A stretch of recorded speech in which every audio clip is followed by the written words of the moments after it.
Morning, everyone. Thank you for joining me. Allow me to introduce myself. My name is Jackie Lander and I'm a Senior Allied Health Professional. I'm pleased to be the moderator for today's webinar, the focus of which is the role human bionics is playing in reforming support, services and care. Our webinar today is facilitated by Global Community Resourcing for the Community Care Smart Assistive Technology Collaborative. If you've joined us for previous webinars, you'll know that they are designed from feedback and requests we receive through the collaborative. The focus of our webinars is to bring together local, national and international perspectives in research and development, as well as the deployment of smart assistive technology in the community care sector. Global Community Resourcing has extensive international knowledge, and we have been fortunate enough to work on many international projects and research entities. Normally registered at the collaborative site, it is accessible to all and free to register. Please note that Global Community Resources are not promoting or endorsing any particular product, research entity or organisation. The purpose of our webinars is to serve and to inform viewers of various smart assistive technologies currently in development and/or deployment. We welcome questions, but I will let you know that all microphones have been muted. This is in the interest of recording. Your questions can be added to the question panel on the dashboard on the right of your screen. There will be an opportunity for your questions to be answered at the end of the session. At previous sessions, we have been inundated with questions, so the earlier you post your questions, the more questions we can respond to. For those who have not used the GoToWebinar platform before, your control panel will be on the right of the screen. To change the placement of the control panel, drag the top of the panel or click the box button on the top right of the panel or the arrows. To ask a question or contribute to the chat, click Chat and type your message. In this webinar, Dr. Dimity Dornan will introduce human bionics and the role they are playing in support services and care. Dr. Dornan is a speech pathologist, researcher, hearing, CRC, which is Cooperative Resource Centre for Hearing. She's a key scientist there and founder of Hear and Say, Bionics Queensland and Human Bionics Interface. She has a national and international reputation as a leading researcher in the area of paediatric hearing impairment. Dr. Dornan's research interests include hearing loss and bionics, her collaborations extending across multiple universities. Welcome, Dr. Dornan. Take it away. Hello, everybody. I'm going to speak to you today in two separate pieces. So my presentation is divided into halves, and the first half will be all about my work with the bionic ear and the work of Hear and Say and the wonderful professionals we have here. And the second half will be how this work is now leading the work in the bionics area and has been the precedent to it. So I'm now going to talk to you. Sorry, just a minute. I'm now going to speak to you about the role that human bionics is playing in reforming support, services and care.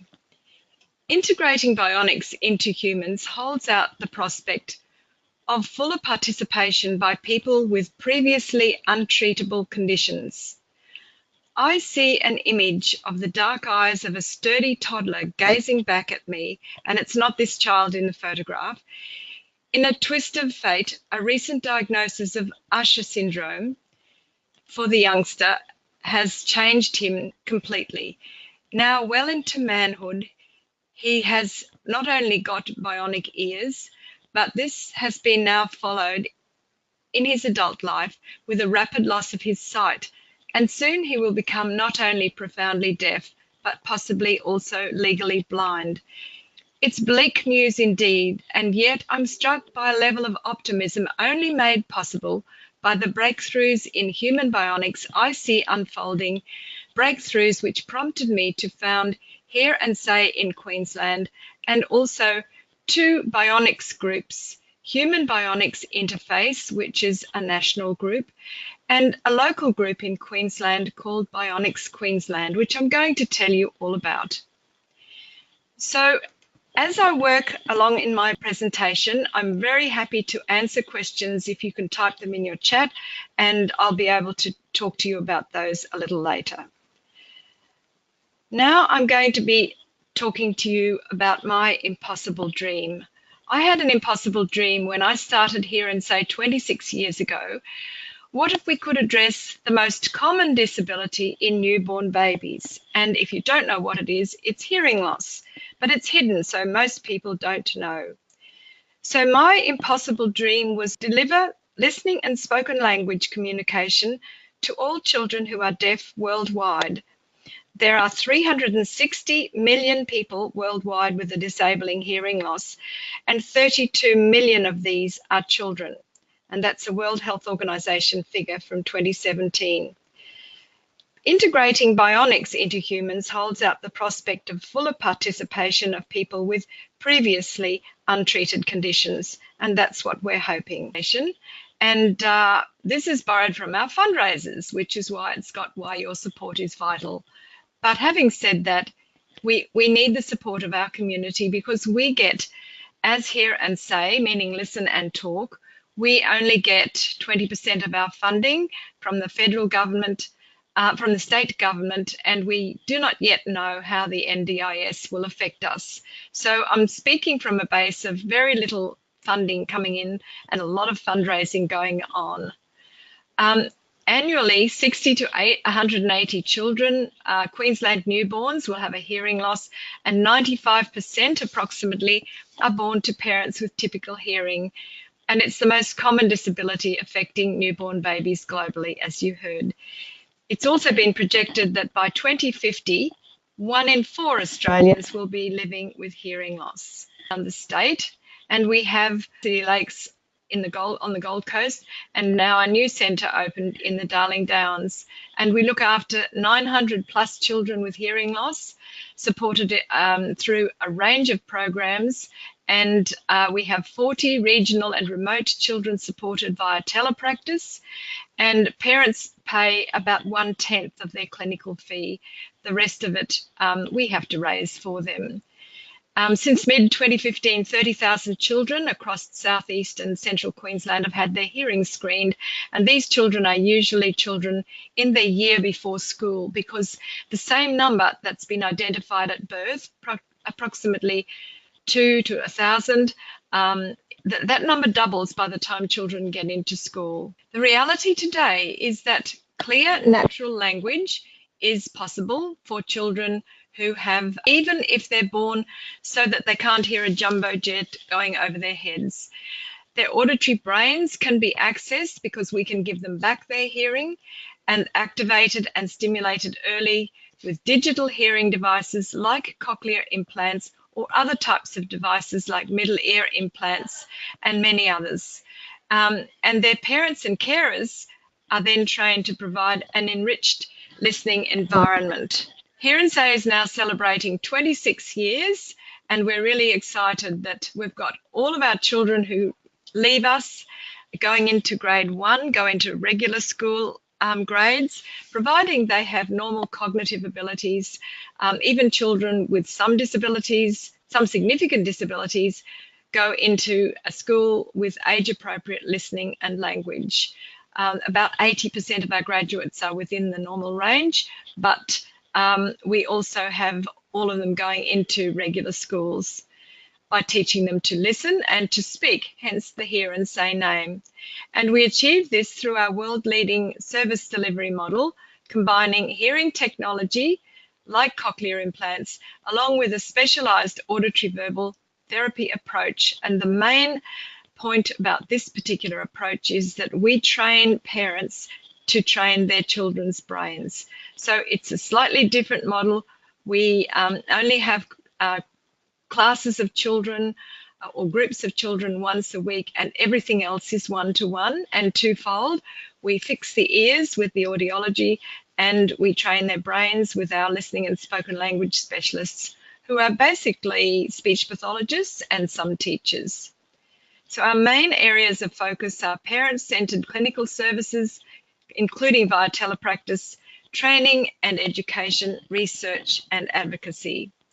Over 475 ears are now using cochlear implants, and over 290 children and young adults are receiving intervention in an intensive way for their hearing loss, and the rest of them are receiving other types of services of different kinds, which is probably not so intensive.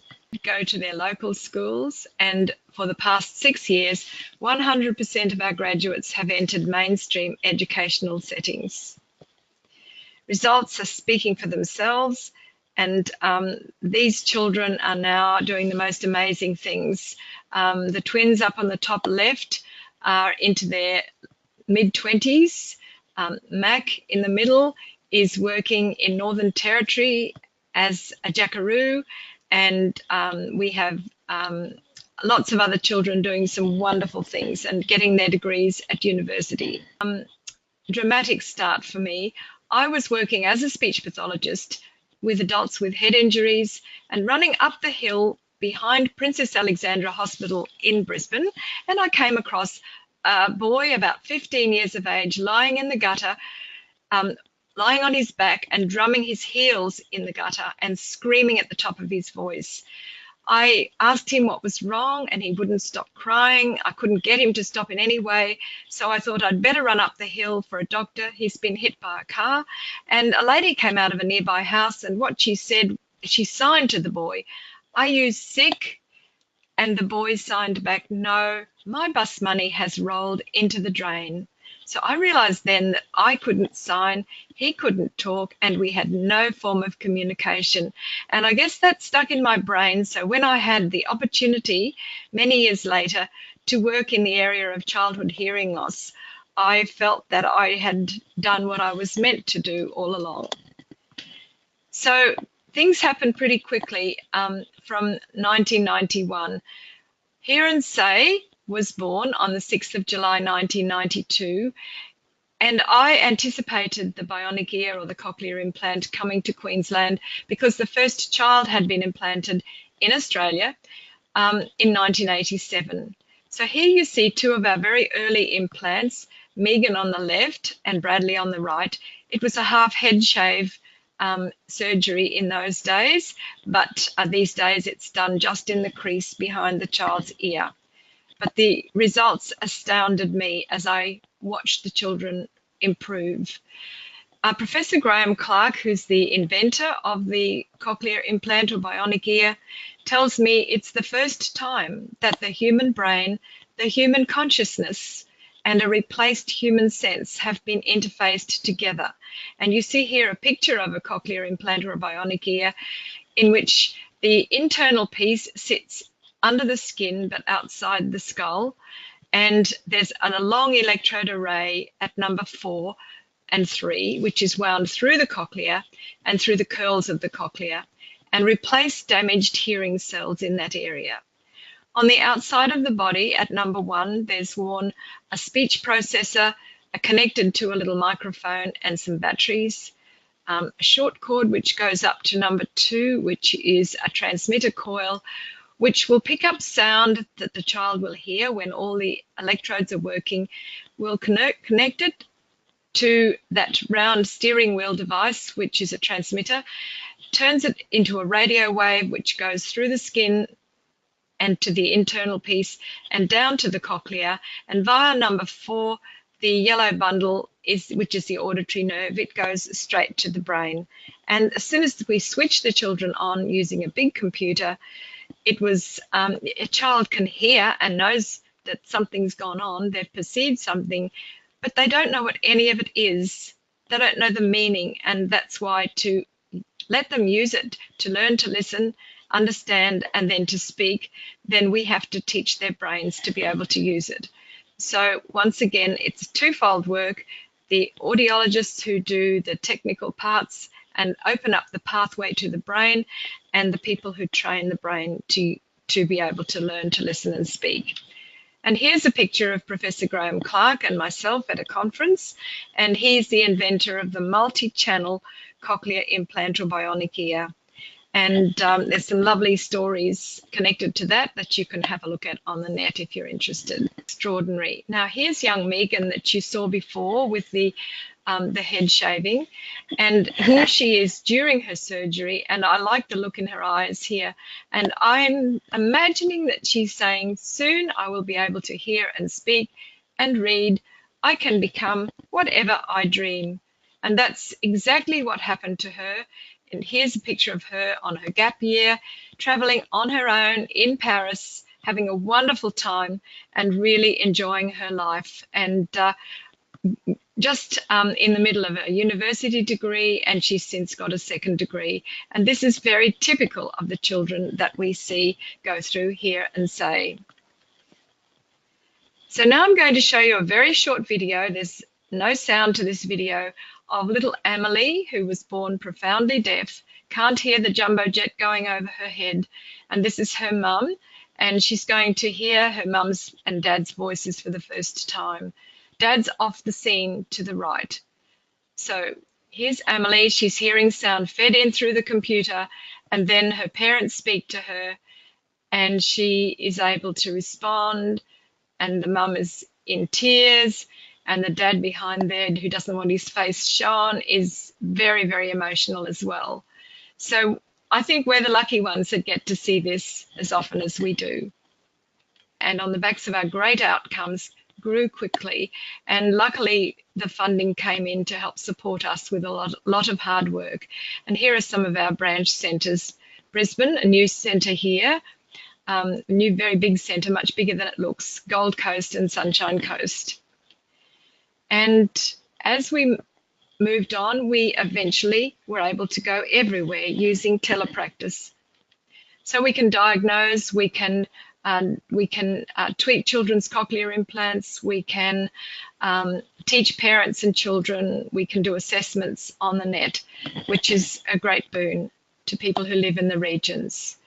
So our best practice for treatment is newborn hearing screening on the left-hand side of the screen, where babies are screened while they're asleep before they leave hospital.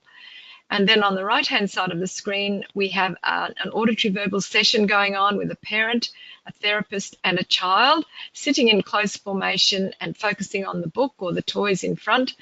And then we have at the bottom of the screen some of the great technology that we work with. Mum, again, that you saw previously with her second child, this is Xavier, who also was born with a profound hearing loss and now also has 2 cochlear implants. And the little baby Amelie you saw in that earlier video is now age appropriate and well into preschool. And Xavier is starting off on his path. He's doing really well and speaking his first words. So to recap, the best way of putting together this device with the treatments that bring the best outcomes are newborn hearing screening, modern hearing technology like digital hearing aids and cochlear implants to allow us to access his brain, and then parent-focused, brain-based individual education in listening and speaking, which is called auditory verbal therapy. And here's another example of the unlimited possibilities we can offer. The young man on the left is Liam when he was younger, and then on the right-hand side, he's speaking at the Power of Speech Awards in Canberra at the Press Club, and sometimes we take it to Parliament House as well, and the politicians come and join us as well. So this is 2007 on the left and 2017 on the right. So really wonderful outcomes, but only if you do it all right. So the difference is in 1992 when we started, the typical child with significant hearing loss was diagnosed late, had poor comprehension and unintelligible speech, needed signing to communicate, had usually poor readings, usually not above grade 4 level, a limited career, and if you live in a developing country, poverty was the outcome. Now children with hearing loss can converse with other intelligent people with digital hearing aids or implantable hearing devices, hear about great ideas, read and learn about the world, have optimal education and multiple life pathways, and if they happen to live in developing countries, as long as they're able to afford the technology, they have much less poverty.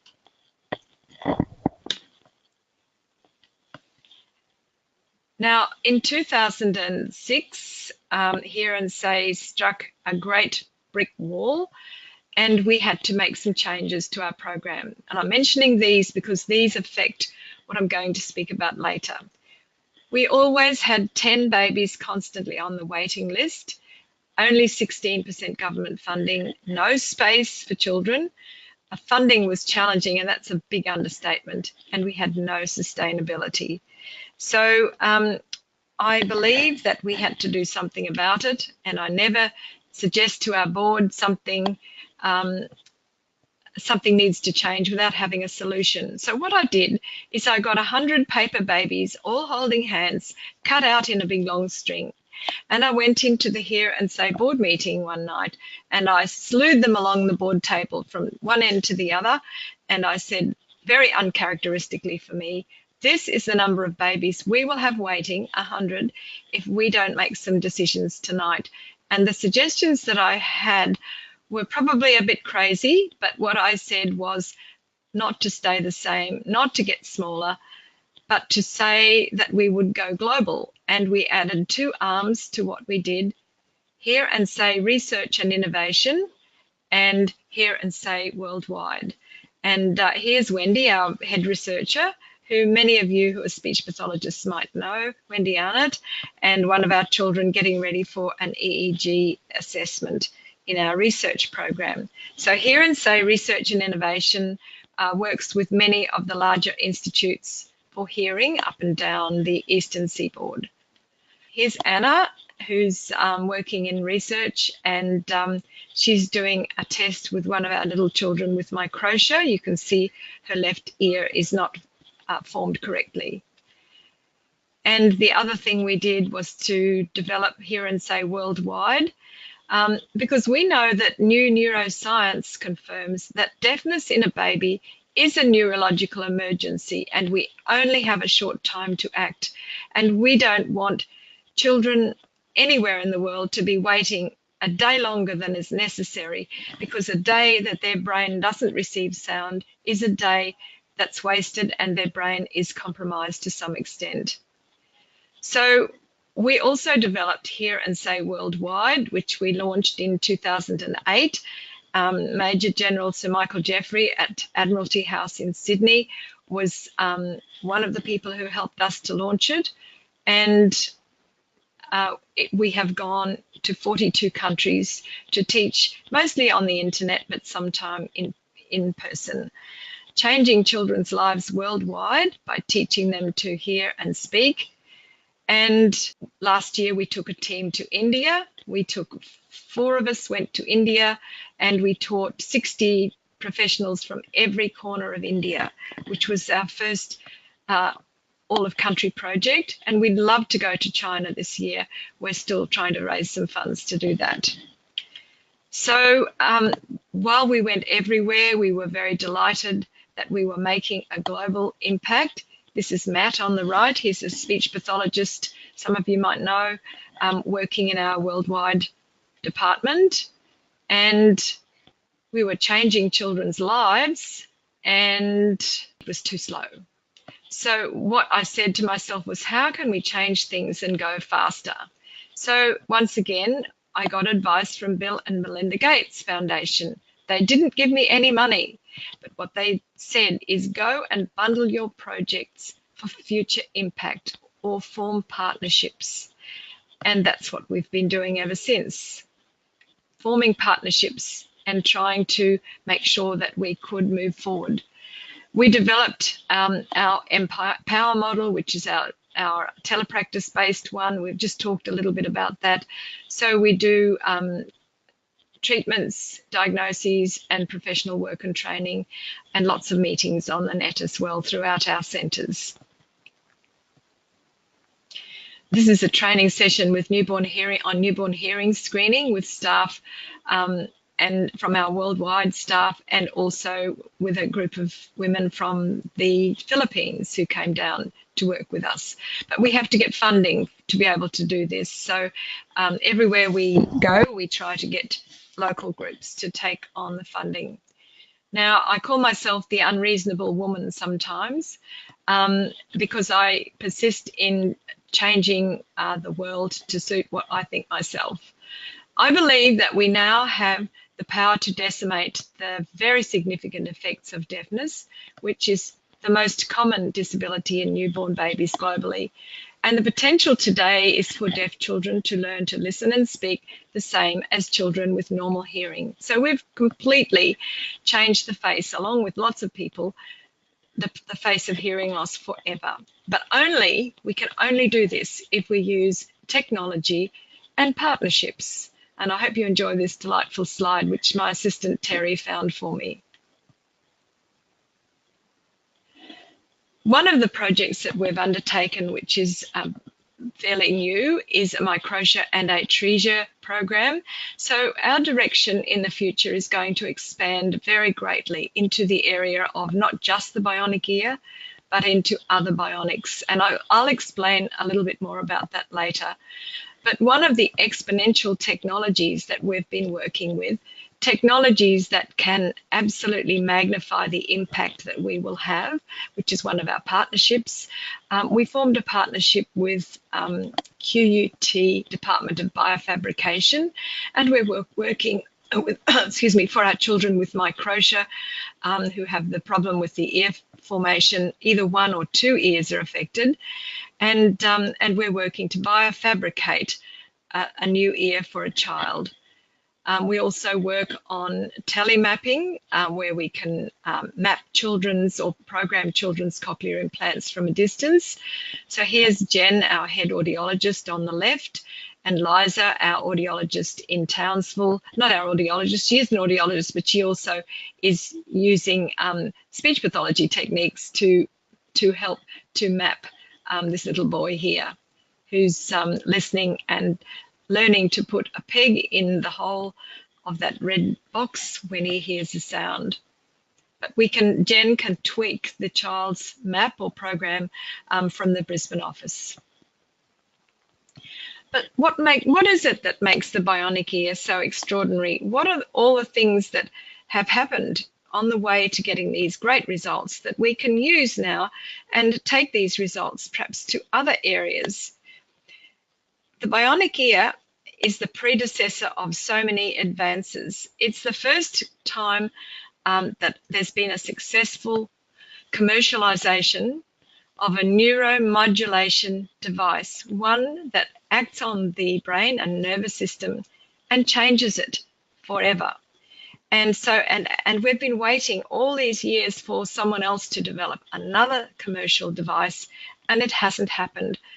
So I thought, why give up on the dream now when there's so much potential in this area that people who are needing other sorts of devices could have them much faster if we learned to use technology and form partnerships.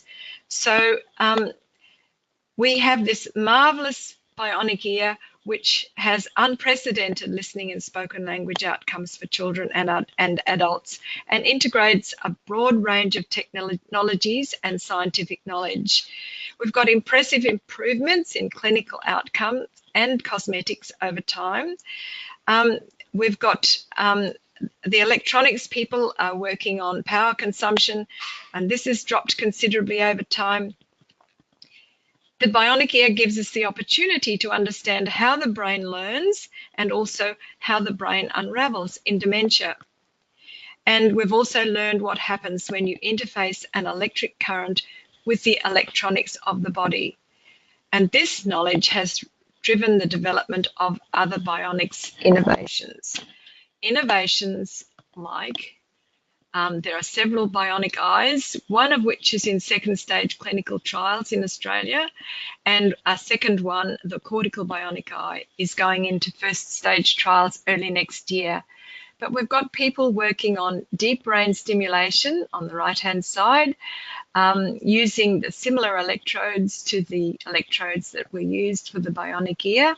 And that's used for treating Parkinsonism, Tourette syndrome, and a number of other things like obsessive compulsive disorder. There's a lot of research going on around that, but very good results with Parkinson's disease and tremor. On the bottom right, you'll see Dr. John Parker's Saluda implant, which is going into the spinal column, using the same theory that the bionic ear uses to cut down pain. And this hasn't quite reached commercialization, but it'll probably be the first cab off the rank of the next devices. On the left-hand side, we've got exoskeletons, which there are people now in Australia working on, and a number of other devices.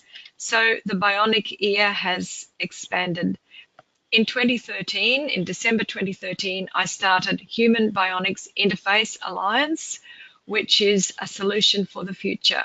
And here's the leaders from Australia working at a Bond University meeting, which I called in 2014, 2015. And as a giant living laboratory. This just gives you an idea how the bionic eye, or this version of the bionic eye, relates to the bionic ear. So if you look at the major picture, you'll see a camera on the side of the head, which is that piece leading to the black tubing. You'll see that the eye is able to, the bionic eye is able to pick up a picture at this end, take it down to an app on an iPhone using Bluetooth, and converting that back up to the implant, which is implanted in the side of the head, and it goes to a chip which is implanted in the back of the eye. And there's many more electrodes on the eye, and it's in a very difficult situation where it's a wet environment that moves a lot, so there are many more challenges. But the sort of applications this will have will be for retinitis pigmentosa and macular degeneration, which are two very common disorders of aging. So we're looking forward to seeing how that all goes. And this is another diagram of the treatment for chronic pain. And then we have brain stimulation and of all different sorts. So there's lots of doctors in Australia, but also particularly in Queensland, who are doing deep brain stimulation to try and find out the focus of an epilepsy, so that surgeons can go in and try and remove it if it is removable. So they use similar electrodes again to the bionic ear electrode, and they have different depths that they insert them in a number of points of the brain until they can try and focus on the area exactly where the problem is. We have the biofabrication. You can see that on the right-hand side that there's part of a skull that's been replaced by a biofabricated piece. Biofabrication is one of the exponential technologies. It's important because using biofabrication, where there'll be an expendable biodegradable scaffold which will be impregnated with the child or the person's cells and will eventually grow as the scaffold degrades into the body part that it's supposed to replace. But also 3D printing, as in this little boy's hand, has been replaced using 3D printing, is going to be an extraordinary addition. So the 3D printing and the biofabrication go hand in hand. And you'll see biofabrication units in every surgical ward or surgical theatre in the future. So that's going to be an extraordinary part of our life. A little bit about the Hear and Say and QUT biofabrication, our Future Here project. This is Maya, and she has microtia on her left ear. And we are working very hard, funding stalled at the moment, but we'll set off again shortly to do this. And at the same time, the biofabrication group, Bionics Queensland and Hear and Say, are going to rooms in the old Block 7, which is really it's going to be a fabulous future. You'll see here some advanced technologies for next generation tissue engineering being used. The first stage, we're going to custom print an ear, complete the scaffold, impregnate it with the child's skin and cartilage cells. It'll be colour and size and shape matched to the opposite ear, which that work's been done using scanning from an iPhone, and then eventually the new ear will be attached using some of the similar adhesives or surgical techniques that we use now for some of our other implantable devices. And as Hear and Say moves into some of these other areas, and we're not quite sure exactly which areas we'll move into now, we've got we've taken Matthew Ames, who's in the top left-hand column, who is a quadruple amputee. He had sepsis, and he has his arms and legs have been removed right at the tops of them, and he now has bionic arms, which you can see in the picture down below that, and his legs are still waiting to be more successful. He's still having trouble weight bearing on those, but he also has osseo-integrated titanium rods, which are osseo-integrated into his shoulder and hip joints.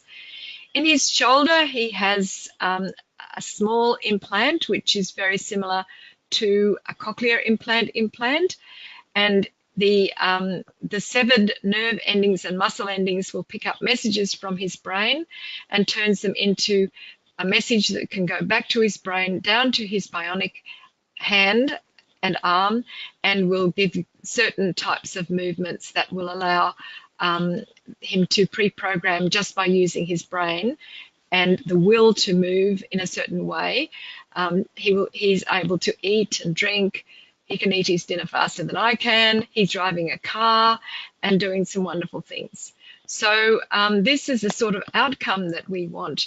And we didn't do this. This was done in Chicago, but we'd like to bring some of these techniques to Australia. And why not? Why shouldn't our patients here have these advantages? This is some of the technology. You can see under prostheses how there's a message coming from severed nerve and muscles up into the brain and then back into the prosthetic and bionic arm instead. On the right is one of the surgeons doing the osseo-integration in Australia. And you'll see that he's given this soldier some very strong titanium rods, and then he's got prosthetic legs put on top of that, and hopefully bionic legs as time goes on. This is Munjid Al-Maderis, this doctor, and he works from Sydney. On the left, there's another picture of a bioskeleton, which you're going to hear a lot more about in the future. The bionic hearing device has now expanded to form a bionic vestibular. So you'll see on this device 3 points of insertion, which is being done at Johns Hopkins in the United States. So this is not in common use at the moment, but it's coming. All of these things are still being devised and worked with until we can get them to commercialization. And so, could the future bring a fully replaceable body by 2050? In other words, the bionic man that we all heard about years ago?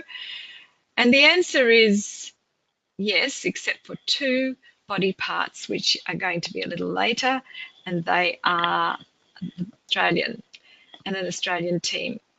So, my message is always to look after your brain and liver.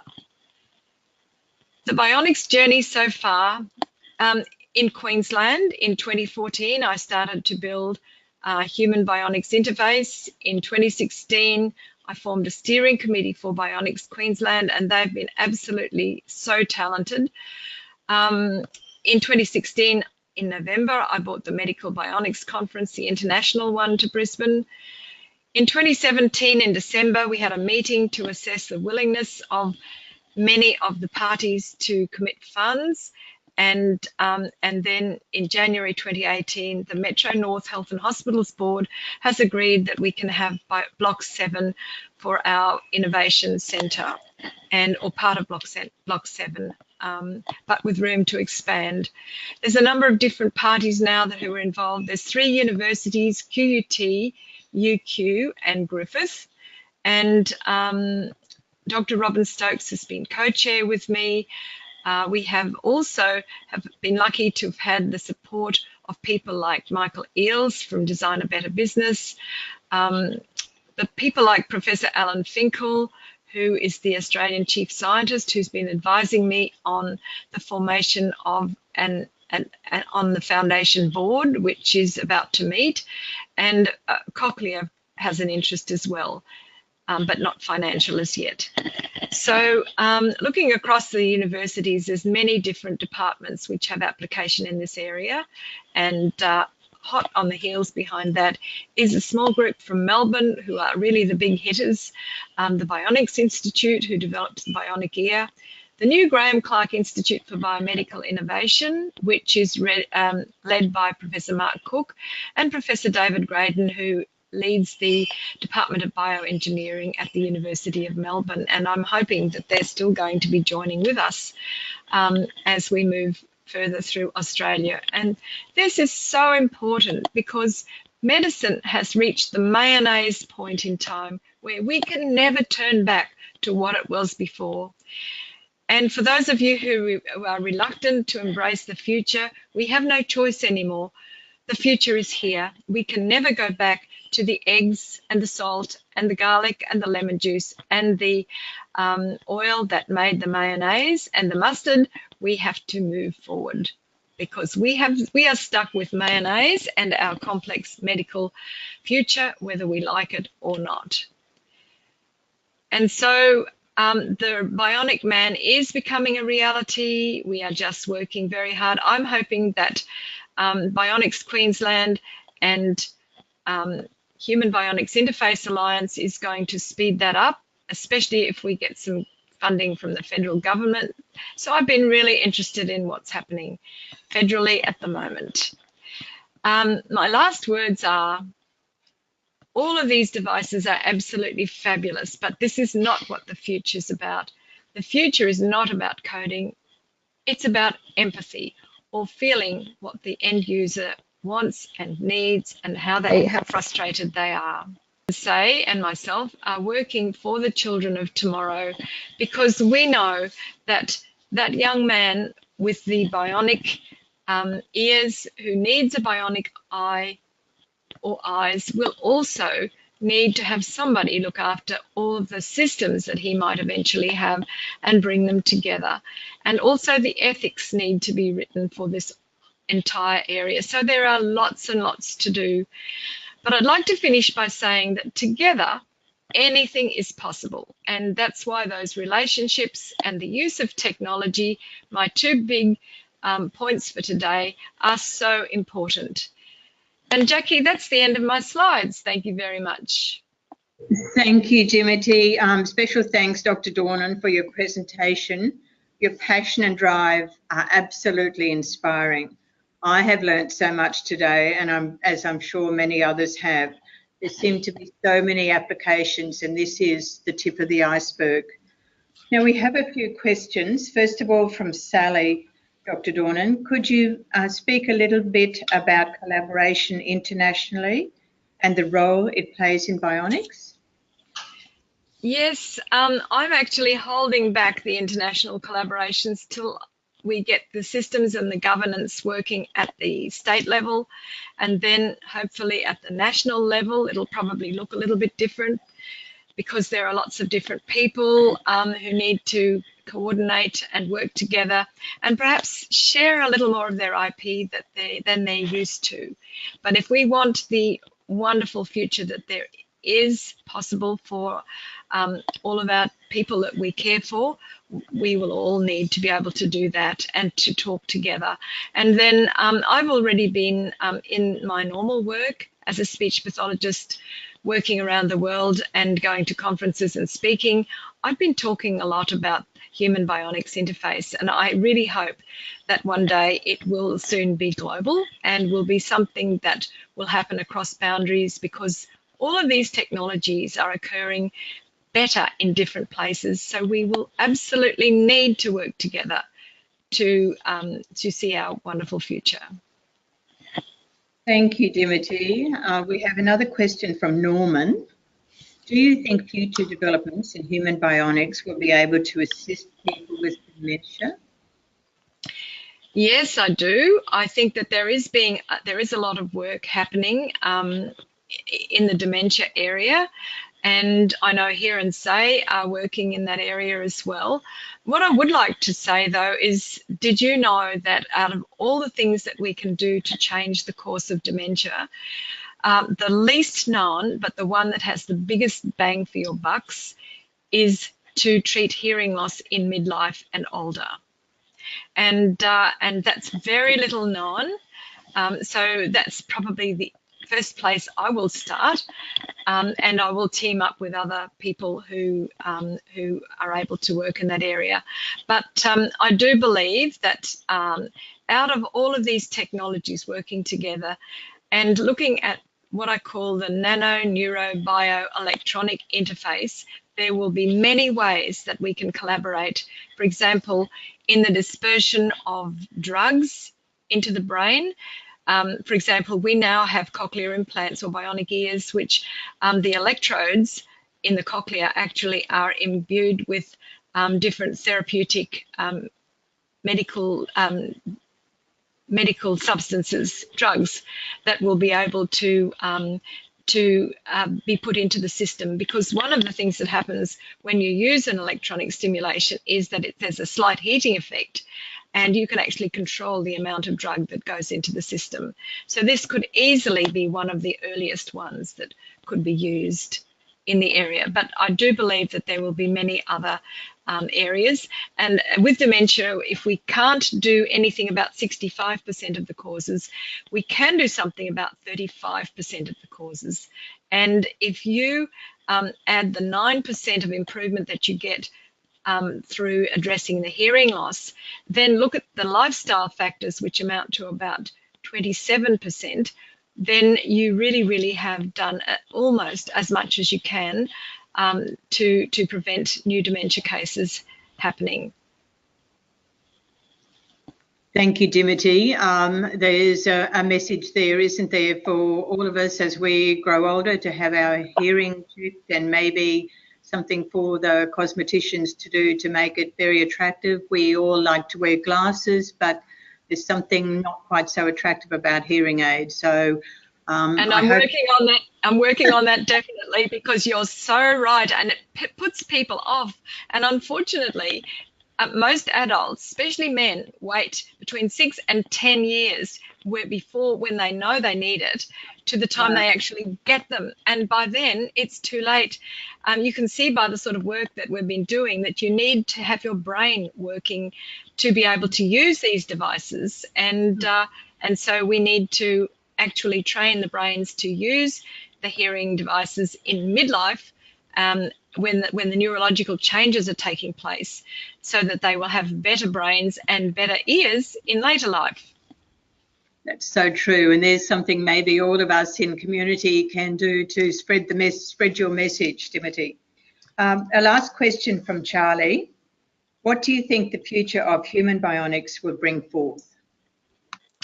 That is a very hard question, because I think the sky's the limit. But I think that first we have to get some vital things worked out. And the ethics, to me, are really, really important. And I think we're going to need a lot of specialists working in many different areas. But also, I think we need people who are working in business planning and economics, and guiding us and showing us what our options are. And most importantly, we need the funders to know, the governments and private investors, we need them to know what stage the different devices are at. And that's why I'm so interested in your community care collaborative, and the way that you resource communities, because I think that has great application into the bionics area when we're trying to get people who are at great distances together to work, to communicate, form relationships, partnerships, and future devices. Thank you, Dimity. That's the end of the webinar. Thank you to everyone who submitted questions. Now, what's next for the collaborative? Some of our upcoming events include Deepika Singh webinar. She will be presenting a webinar on users' perception and attitudes towards technologies, and more information is available by emailing this sat@communityresourcing.com.au. On the 21st of September, the Redland Showcase Innovation and Aged Care Summit. The CCSATC is a partner of the Advanced Queensland Innovation Program, ARIP, Redland Showcase Innovation and Aged Care Summit, which will be held on September the 21st. The summit will feature a series of events and will focus on innovation in Logan and Redland. Again, for more information, email sat@communityresourcing.com.au. And next, there's an ITAC site visit. The Community Care Smart Assistive Technology Collaborative is hosting the ITAC pre-conference site visit of the Tonsley Innovation Centre in Adelaide. The site visit will expose participants to a range of different activities, including Medical Devices Research Institute, the South Australia Economic Development Board, Costa SA Plug-in Project, Flinders Digital Health Research Centre, Tonsley Manufacturing Innovation, and Autonomous Vehicle Demonstration. The site visit will be on Tuesday, the 20th of November 2018. Again, for more information, email sat@communityresourcing.com.au. If you haven't done so already, please go online and register for Community Care Smart Assistive Technology Collaborative. You will be able to access today's presentation and have the opportunity to ask further questions. Please check the collaborative for more information on those upcoming events. If you have any further questions or inquiries, please email us at sat@communityresourcing.com.au. Once again, I'd like to thank the members of the collaborative research team, the Queensland Government, and today's guest speaker, Dr. Dimity Dornan. Thank you everyone for attending today's session.